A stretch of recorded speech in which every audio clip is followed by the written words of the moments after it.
This video will show you how to calculate the number of elements in a PyTorch tensor by using the PyTorch numl operation. First, we import PyTorch. Then we print the PyTorch version we are using. We are using PyTorch 0.4.0.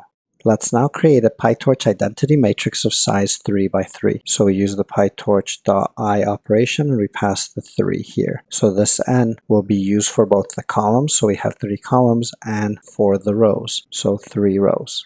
We assign the tensor that is created by using this operation to the Python variable pt3 by 3ix. Let's print the pt3 by 3ix Python variable to see what we have. We can see that it's a two-dimensional PyTorch floating tensor, so we have 3 rows, 3 columns, and because it's 3 by 3, we can see that it's 1, 2, 3, 4, 5, 6, 7, 8, 9 elements.